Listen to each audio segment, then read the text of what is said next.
everyone, I'm Tito and I do dentistry. I hope everyone's well today.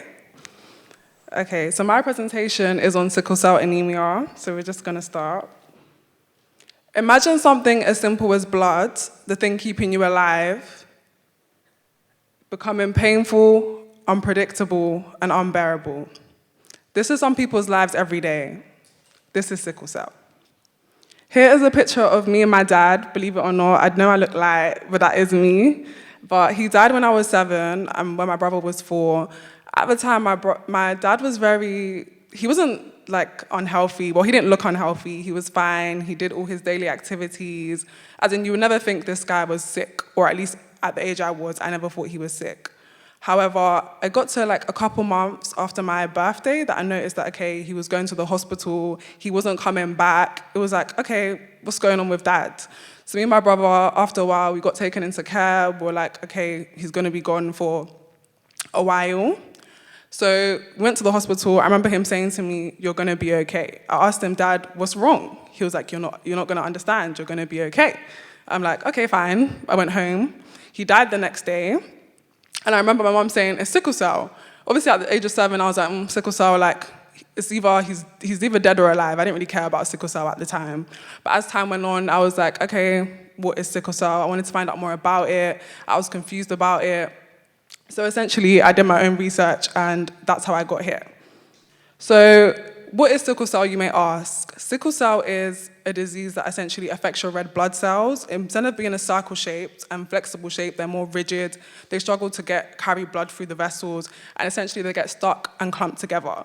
There's a stigma that people think that sickle cell is essentially a disease that can be caught, which is not true. It's inherited, and it's all dependent on your genotype. So with sickle cell, we say we're aware. However, the problem is not awareness, it's how we respond. How many of you know your genotype? Honestly, less than half. That's not enough. We need to do better. So essentially, you ask people, even when I ask my friends, I ask people, oh, what's your genotype? They'll be like, oh, I know about sickle cell. What's your genotype? You're hesitating. What's going on? We need to be more, we need to do more, we need to do better, essentially. Awareness is good. Awareness starts conversations. However, support changes endings. I'm not here to lecture you about sickle cell. You can do your research. But I'm here to advocate for the support and the actual action of us changing lives. The gap. So essentially, how do we change sickle cell, and how do we change what we can do? There's a gap. So we need to understand the gap. First of all, you can't just post about sickle cell in September. That's not how it works. I know September is Sickle Cell Awareness Month, but we need to be making sure we're advocating it throughout the year. February, March, October, January, it needs to be consistent. People need to see that, okay, this is not a fluke, this is not something we're joking about, we mean serious business. We need to reel this change into our brain until it finally happens. At the end of the day, the only people that are affected by sickle cell is the Black community, African descent. Obviously, there are other people that are affected by it, but it's mainly us. So we need to invoke that change, because essentially it's gonna affect future generations. Again, there's a stigma. I know when I always advocate about sickle cell, people are like, oh, do you have sickle cell? I'm like, no. Do I have to have sickle cell to advocate about sickle cell? This is a stigma that people have, that you need to be experienced, have experience from it. Yes, I got my knowledge from experience. However, you can advocate about sickle cell without having experienced it from a family member or firsthand. And I think this is really, really important. And I think this is why people brush over sickle cell, because they're like, oh, well, it hasn't affected me. It's not going to affect me. The main thing I'm trying to say, and why I spoke about my dad, is that pain is not always with sickle cell pain that you can see.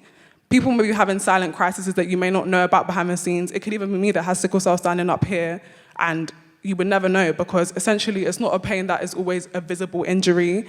These pains, for example, can be when the blood can't flow through properly, it affects vital organs, it causes crises that can cause frequent hospital visits. And I think that is what people forget sometimes, that sickle cell may not show all the time.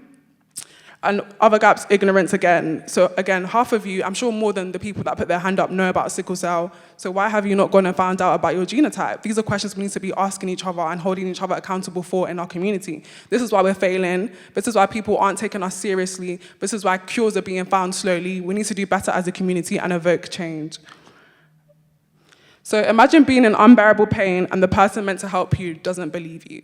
So this is a key issue with people with sickle cell. So they think that because especially healthcare providers, they're not fast enough, they're not quick enough, they're not doing enough, essentially. Why have I told you about my pain on Monday, you're getting back to my pain, giving me the medication I need on Thursday? Again, I don't have sickle cell, but I've seen this happen so many times, so many times, and it just shows how they're not being taken seriously. Again, why is it not being taken seriously? Because we're treating this as a disease that does not matter, that we can just brush over, that we can still go about our days and it's okay, it's not okay. But yeah, basically it can affect people's mental health impact, especially when people around them are not believing them. A lot of people think with sickle cell that they are asking for opioids, which are basically drugs that help with pain, essentially. A lot of people think that people are drug addicts when it comes to sickle cell patients, that, oh, they just want more drugs, they just want more this. Listen the first time, take them seriously. Now, you may be thinking, oh, how does this affect me? How many people here study healthcare? Okay, tech? Oh, one. Finance? Okay. Basically, I'm here to tell you that we are the support network, whether you like it or not. It's not a choice. It's not a weakness. We all here have to support. We are part of the support network. You may think, oh, it's just healthcare providers, but for example, healthcare providers, I'll tell you how you can do better. First of all, listen to your patients the first time. When they say they're in pain, take them seriously, understand them, take time to get to know their difficulties. Don't just brush them because, oh, you see this every day, you're being dramatic, there's no space on the hospital beds. No, we need to do better.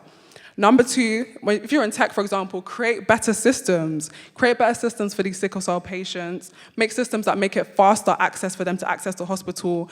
Create systems that, for example, would enable a faster process overall that would just, yeah.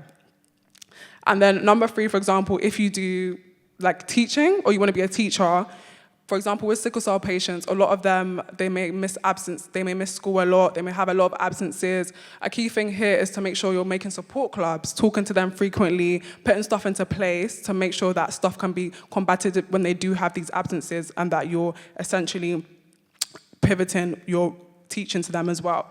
Another thing as well, people think, oh, I do finance. What does that have to do with sickle cell? Create fundings for sickle cell patients, hospitals that can support these sickle cell people and that put things into place. Everyone has a change. Even if you want to be like a stay-at-home mom or dad or whatever, go donate blood, it's free.